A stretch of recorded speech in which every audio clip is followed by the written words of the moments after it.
Hello everyone, welcome back to My Hero Academia Podfics. Today will be the continuation of If We're Being Honest. This will be part 4, chapter 4, entitled Conversations.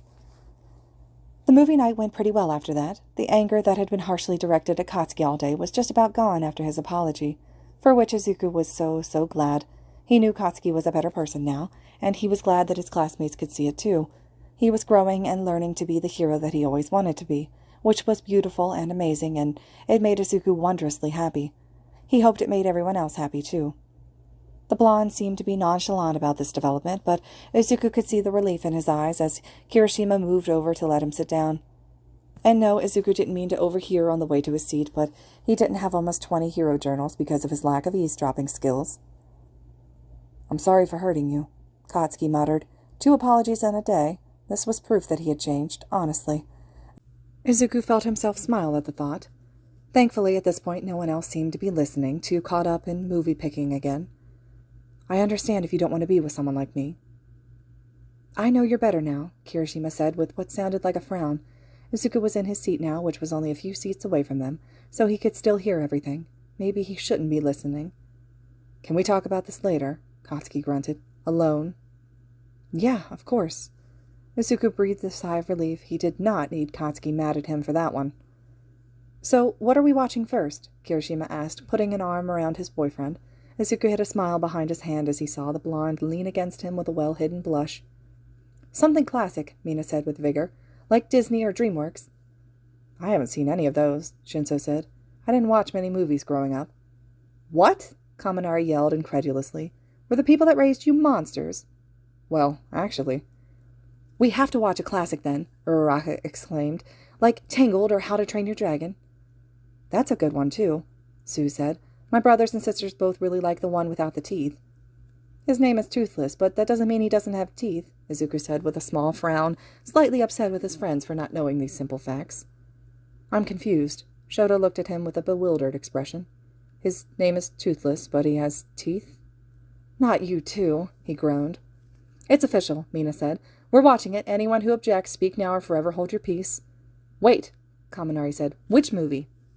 "Were you not paying attention?" Katsuki said. "You were just a part of the conversation." "I zoned out, I guess," Kaminari said with a sheepish grin. Mina waved her arms in the air. "Everyone shut up. I'm playing it. Movie time. No talking." But the problem with that was that the people who hadn't seen the movie, Shoto, Shinso, Sue, and a few others, would normally not talk because they were either socially awkward or too considerate of others. But because of the truth quirk, Izuku found himself answering his boyfriend's whispered questions every few minutes, and he could hear others doing the same as well. "Hey, Sue," someone asked at one point, "if your brothers and sisters watched it, why haven't you seen it?" "Oh, they're a lot younger than me," she said, not taking her eyes off the screen. "I usually put the movie on for them while I did stuff around the house. My parents both worked a lot, so I was in charge of the housework and taking care of my siblings. It was hard." Izuku looked over at his friend, who looked slightly red in the face as to what she had just said. "That's really admirable," he said after a moment. "I'm glad that your parents had someone they could trust to do that for them." Everyone else was looking at her now, too, and someone had paused the movie. "Do you want to talk about it?" Uraraka said softly from next to her, putting a hand on her arm. Sue shook her head. "Not really. I mean, sometimes it was stressful, but my brother is old enough to look after the rest of them now that I'm here all the time. If not, I probably would have left UA." "But being a hero is your dream," Uraraka said, obviously distressed at the idea of her friend leaving. "I know that, but I care more about my family than anything else. I would have figured something out, but now I have the chance to sign with a good agency and support them." Izuku watched as something began swimming in Uraraka's eyes. He knew exactly why. "I'll sign with a good agency and make plenty of money. Then I'll be able to let my parents have an easy life." It felt like they were all intruding on a moment between the two of them, but no one had the heart to say anything. "I know how you feel," she said, smiling sadly. "I'm going to do the same thing for my parents. That's why I really wanted to become a hero in the first place." "I know this probably isn't the best thing to say right now," Yaoyorozu had said with a slight blush, "but I want to apologize for anything I might have said in the past about my family's wealth and how I take it for granted. And really, I would trade that wealth for a family like either of yours. I don't remember the last time I spoke to my mother or father outside of a scheduled appointment." Uraraka blanched back in shock. "Yeah, Momo." "Sorry, that was rude with me," she said with a forced laugh. "No, not that," Uraraka exclaimed before realizing her outburst and speaking more softly. I mean, think about your parents. That's horrible. Momo just shrugged. Like this was no different than discussing the weather, but her eyes told a different story. It's not like I have many opportunities to see them now, anyway. I much prefer the company of you all, after all. Aw, Momo, Mina squealed. We love you, too. I'm glad I got to know you two, Sue said. She smiled widely as Uraraka brought her in for a hug. I'm glad I got to know all of you. I'm just so glad I get to be here. Hagakure and Mina both jumped up and made an almost inhuman noise of joy, joining the hug. I love you guys, they both said at the same time. Momo, Jiro, Uraraka said sternly, get over here. They both awkwardly joined the group hug of girls, and Izuku found himself smiling. He loved the girls in their class and how close they all were, even if there weren't many of them. He almost found himself frowning, wondering if the hero course was sexist somehow, but that was a question for another time. Are we going to keep watching the movie? Shoto whispered in his ear, or at least tried to. It was much louder than he probably meant it to be, making all the girls' sweat drop. Sorry, Mina said. We just got caught up in the moment right there. Let's keep watching. About time, Katsuki grumbled. I want to see them crush the big dragon. It's my favorite part. The movie started playing again, but Izuku was more focused on holding in a snicker when he saw Bakugo's face turn pink from what he had just said. They watched a couple more movies after that, a few Disney, a few superhero movies from pre-Quirk era, and man, were those fascinating to watch. He could talk about those for hours. By the end of one, according to Shoto, a big purple guy looking for space rocks, everyone was ready for bed. I'm going to head up, Ojiro said, and other people muttered their agreements. Izuku felt himself yawn. Yeah, you ready for bed, Shoto? He yawned. Yes. Wait, guys, Mina said in surprise. Are you sure you don't want to watch one more? We're all tired and we have school in the morning, Ida said, sternly, robotically moving his arms like usual. It would be wise to try and sleep now. We'll have more movie nights, Uraraka reassured. We can watch more then. But I'm not ready to go to bed yet, she almost whined. You can stay up in your own room, Sue said, but we're tired. I'm tired too, so if I go to my room I'll fall asleep. Isn't that a good thing? Kirishima said, standing up. Katsuki grumbled something about losing his pillow and stood up as well. We do have class tomorrow and it's already after midnight. It's not a good thing, because then I'll have really bad nightmares, like always, she said before slapping a hand on her mouth. Everyone that had been walking away turned back around abruptly, clearly at a loss for words. Mina had nightmares? Izuku could understand nightmares. He definitely had them from all the stuff that they'd been through together, but they weren't constant like she was implying hers were. All the times she had pleaded with them to stay up longer finally made sense. Come on, guys, one more round? I bet you, double or nothing. We can stay up a bit longer, right? If Aizawa can sleep in class, so can we. How often do you have them? Kirishima asked softly. Mina looked like she was going to start crying, but with an encouraging nod from Kirishima, she slowly lowered her hand. Almost every night, she whispered. I don't understand why I haven't been through as much as you guys, but no one else talks about having them. Is there something wrong with me? Of course not, Kirishima said, slowly approaching her. I have them too. I think we all do. I dream about the USJ and the training camp and about Katsuki being kidnapped. Well, you went to rescue him, she said with a slight sniffle, and crossed her arms indignantly, like she was mad at herself. And you all were sent to fight villains in the USJ. I was just stuck at the front, and I bet you don't have them every night. Kirishima winced. No, I don't. They're more of a 2 or 3 times a week thing. I think we all have nightmares, Mina, Uraraka said quietly as she went up and took her friend's hand. I don't think you can go through what we have without getting any. Mina groaned, plopping back down on the couch and pulling Uraraka down with her. I guess I should have realized that, but no one ever says anything. I thought I was going crazy or something, and I'm almost scared to go to sleep at this point. I'm just dragged back there, and where you guys are all dying in front of me, and I just can't do anything to stop it. Mina's head shot up and her face turned bright red. Wow. Hello, oversharing. She whipped around and looked right at Izuku, and he almost stepped back in surprise. Is this how you felt the whole time? Because this sucks. Izuku found himself laughing weakly. He wondered how many more people would find out about themselves and their position by the end of the month. Yeah, it's pretty rough. Ugh, Mina said. At least I'm not alone, but I still get them way more often, apparently. Kirishima sat down next to her and started rubbing her back. Maybe you should talk to Aizawa if they're this bad. He could get you some help. We're only going to go through more stuff as pro heroes. God, don't remind me. I have them pretty often, too, Katsuki said awkwardly, surprising everyone, especially Mina, if her wide eyes and hanging jaw were anything to say about it. He sat down across from her and crossed his arms, glaring at the ground. You're not alone in this, I swear. Every night that handsy bastard stares me down like I'm still going to join his emo boy band. It's annoying as fuck.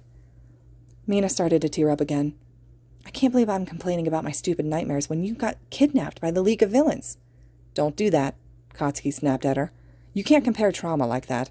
Just because I went through something shitty doesn't mean you didn't. You're allowed to have feelings. Everyone looked at him like he had grown a second head. Katsuki's eye twitched. I hate this stupid quirk.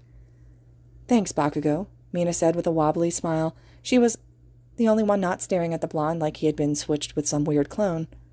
I appreciate that. Something in Katsuki's eyes had softened at that. No problem, Mina. Mina gasped. Did everyone hear that? He said my name, not Raccoon Eyes. I will fight you. They ended up having a giant sleepover in the common room. Nobody really wanted to leave after all they had talked about. They stayed up late into the night talking about everything and nothing all at the same time. The problem was they ended up staying way later than they had initially intended. They ended up sleeping in since all of their alarm clocks were in their rooms as well, meaning none of them showed up for class, not even Ida, who usually had a perfect internal clock. Aizawa was so tired that morning, so when he walked into his homeroom class to see none of his students, he just walked right back out. They ended up not getting into too much trouble for their late-night impromptu sleepover. Aizawa was furious at first, but when Mina stepped forward and shyly explained that they all had done it for her, something in his eyes had softened. They were definitely softer when she informed him and everyone else that she had no nightmares that night. Everyone was so relieved and thrilled, and Aizawa eventually gave permission for the girls to take turns spending the night with her from then on. That didn't stop Ida from profusely apologizing for his lack of leadership skills and whatnot, but he also defended his classmates with the fact that they couldn't have used their phones to wake themselves up since they didn't have them anymore. Aizawa simply rolled his eyes, but not without hiding a smile beneath his capture weapon. It was later, during their hero training, when Izuku screwed up. He liked to think it wasn't his fault. They were all tired from their lack of sleep the night before, so everyone was a little off. Even Katsuki was sloppy with his movements, and they attempted to save dummies from a building set to a collapse. Of course, Izuku being himself, he was so worried about the hostages that he didn't notice everyone else was out of the building, and it already had begun to collapse. Because, of course, it would actually collapse, because UA didn't allow the meaning of the word subtle. He woke up in a hospital bed. This much he was used to. He was also used to his friends at his side asking him worried questions about how he was feeling, and he was used to lying to them about how he felt fine. What he wasn't used to was the stupid truth quirk. I'm really tired and sore, he said when Uraraka asked him how he was doing. He immediately groaned in frustration. I hate this. I don't, Shoto said nonchalantly, picking at his nails. You can't brush us off anymore. It must be a nightmare for you, though. Midoriya, you need to be more careful, Ida said from his side. He looked tenser than usual. As I've said before, when you end up in situations like this, it only reminds me of my brother, and how I don't want you to have the same fate. Izuku stared at him. He remembered Ida saying something similar when Katsuki had been kidnapped, but he had thought it was only the adrenaline and drive to keep them from going that made him say it. But now, when he was pretty much fine with no impending danger... Do you think that all the time? He couldn't help but ask. Are you really all that worried about me? Of course I am, Ida said. You've become like a brother to me. Izuku smiled, trying not to let the hot tears fall from his eyes, and of course, he was failing as per usual. You too. The day continued on, as did the rest of the week, but it wasn't quite normal.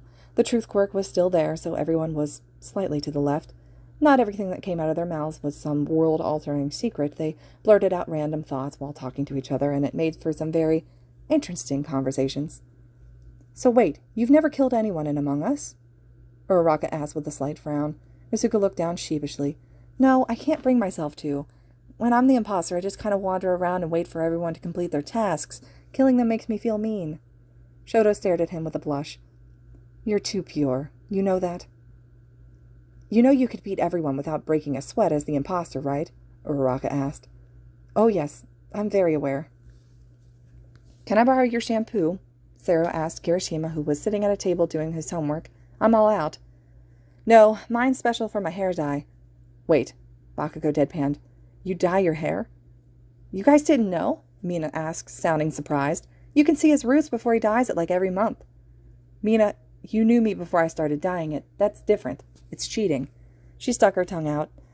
What color is your natural hair? Bakugo asked, looking at him intently. Black, he said, running his fingers through it. They blend into the red, so the roots aren't all that noticeable. The blonde hummed, and he kept looking at him for a moment. I like your hair like this, by the way, he said, almost as an afterthought. But I'd like it any way you want it, I think. He turned bright red, and when Mina started a long, drawn-out, "Aw," he yelled, "Shut up, you metaphorically didn't hear anything." Mina and Sero started cackling at that, and his face just turned even redder, almost matching Kirishima's hair. So let me get this straight, Aizawa said, pinching the bridge of his nose. You know that you need at least 5,000 calories a day because of your quirk, and you've known this for a long time. Yes, Momo said. And you would like to eat that much, but your parents have you on a strict diet. Yes. Aizawa looked either ready to take a nap and never wake up or go kill a man. Well, since you're in the dorms now, you're UA's ward and therefore my responsibility. I'll have Lunch Rush make you a new meal plan that can ease you back into a healthy diet. Momo looked shocked and somewhat close to tears. Thank you, sir. I'm just saying Bakugo is the most rebellious person in our class, Kaminari argued. I don't know, he's never tried to kill someone for vigilante justice, Midoriya said. Wait, someone else said. Who tried to kill someone for vigilante justice? Are you really French, Aoyama? But of course, mon ami. Why would you think otherwise? Well... Wait, you like classic rock? Jiro asked. Her face was pink. Yeah, and rock and roll, Momo said, putting a finger to her chin. You were the one that introduced me to those genres, though. I was actually raised on classical instrumental music. Jiro turned around and shouted, That's cool! Before briskly walking away. Momo was left to wonder what that was all about, since she couldn't see the other girl's face turn even pinker. That didn't mean her own face wasn't flushed, though. I own 6 All Might plushies, and... Yeah, well, I own 20, you fucking nerd. I wish I was allowed to own an All Might plushie, Todoroki said sadly off to the side of the battle for the title of Ultimate All Might fan, and Uraraka just nodded her head in sympathy. Why don't you ever wear a tie? Kaminari asked. Bakugo looked at him oddly for a moment. I don't like things around my neck. So the opposite of a choke kink, Sero said absent-mindedly from across the room. Kirishima spit out his drink everywhere. Sero looked up, fearing for his life, and rightfully so. There was a day during combat training where Shinso and Aizawa were standing next to each other with the same expression on their face. Todoroki stared with a calculating expression. His boyfriend noticed immediately and put his face in his hands. Shoto, I swear, not again. Your favorite hero's not even Japanese? Kaminari asked with a bewildered stare. Sero shook his head. Nah, mine's this really cool spider-themed hero from America. He swings around just like I do. Is that his quirk? Izuku asked.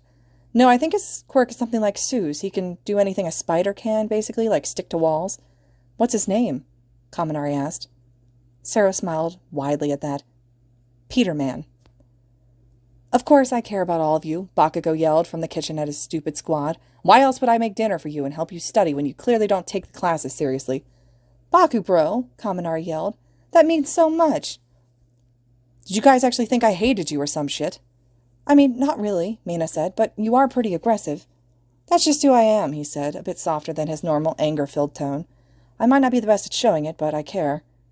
He proceeded to yell at them when they all immediately tackled him in a group hug, and then only let go when he said, You're going to make me burn the chicken, you idiots. Kyoka was really starting to not like this quirk. It made her blurt out the most ridiculous things at the stupidest times, made Kaminari actually make sense for once, and had caused her to almost blurt her feelings out to her crush. Momo or Momo, were they close enough for that? Had admitted her favorite music genres earlier, and that would have set her mouth off if it hadn't been for her running as quickly as she could in the other direction. She had probably left the other girls so confused. Good job, Truth Quirk. Maybe this wouldn't end badly. After all, Bakugo and Kirishima were just fine. Well, aside from Bakugo's entire past being brought to light, yeah, Kyoka would like to avoid something like that. Midoriya and Todoroki had also started dating, right? They were happy. Aside from Midoriya later revealing that he had All Might's quirk and had been quirkless and therefore ruthlessly bullied and depressed. You know, the usual conversation material. It wasn't like confessing was a prerequisite to spilling your guts, but it didn't have a good track record. Or, of course, Mina and Sue also had shared their own problems, but she didn't want to risk it. But Kyoka didn't have any baggage like that, right? Nothing could accidentally slip out and come to light if she were to confess, either to Momo or the class, right? The closest thing she could think of would be her dad's drinking problem, but even then it had always been minor, and ever since she got into hero school he'd been doing his best to get better, and now had been clean for months. If anything, she was really proud. Her insecurities about being a hero? That could come out too, she supposed, but it wasn't like she doubted herself all the time.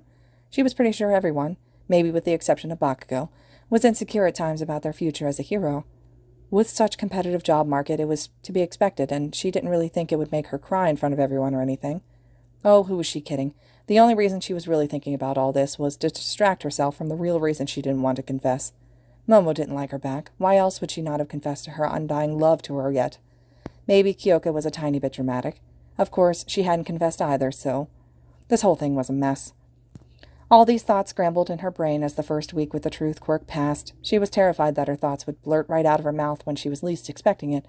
Thankfully, her usual calm demeanor kept anyone from asking her questions, at least of the emotional type, so at least she had that going for her. However, Momo wasn't part of her typical friend group, so she wasn't prepared for her approach that Thursday afternoon in the hallway. "Are you avoiding me?" Momo asked her, her voice small and sad. It was something she never would have expected normally. "Did I do something to offend you?" "No, I just like you more than a friend, and these feelings are making me nervous around you," she said, and immediately died before bolting. And now here she was, sitting in her room trying to do her homework, and she tried to not think about how much she had just screwed herself over. She really had to go and say that like a complete moron. She knew her life was basically over. That is, before there was a knock at her door. Actually, a scratch, that. Her life was definitely over now. She held a groan in as she stood from her desk and made her way to the door, and promptly froze when she saw her standing there. "Momo?" Kyoka asked on instinct before turning bright red. Yeah, Momo." "It's okay," she said, face pink. "Can I call you Kyoka?" It was so sudden and unexpected that she didn't even notice the deepening of both of their blushes. "Of course." She felt like her brain was melting as they both stood there sharing. Neither said anything for the longest time, but neither of them seemed to take any notice to it either. "Do you want to come in?" Kyoka finally said, brain still trudging through molasses as she opened the door wider. "I can play us some I Love You." Kyoka was pretty sure she got whiplash from how fast she turned around. "What?" If anything, her exclamation just made Momo more nervous. "Oh, that was such an inappropriate thing to say. I'm so sorry." "It's okay," she said, finally finding her voice, and now that she had found it, the truth quirk made her unable to stop. "I love you, too." The dark-haired girl looked at her with wide eyes. "Well," she cleared her throat, trying to sound like she had everything under control. Kyoka found it entertaining. "I'm glad that's settled." She let out a startled yelp as Kyoka pulled her in for a tight hug. "I'm so happy right now." She couldn't help but say it before nuzzling her face into the other's neck. Like, unbelievably happy. "Me too," Momo said with a giggle that made it obvious she was drunk on love. "I was so upset when you ran away from me earlier because I didn't get to tell you I felt the same." Kyoka felt a pang of guilt. "I'm so sorry." "No, I'm sorry," she said, pulling away and looking straight in her eyes. Kyoka felt unbelievably vulnerable and loved every moment of it. "For making you feel like I didn't feel the same. And it doesn't matter anymore. I had to wait like an hour. So what?" It was Kyoka's turn to laugh lightly. She took Momo's hand and kissed her knuckles. "Guess we have one more couple to announce to the class, huh?" Momo actually looked sheepish at that. "Actually, I might have told them I was coming up to confess, and that you'd already confessed to me." Kyoka leaned back and groaned, making the other girl... What, her girlfriend now? She laughed in earnest. "Of course you did." She couldn't help but add, "Can I kiss you?"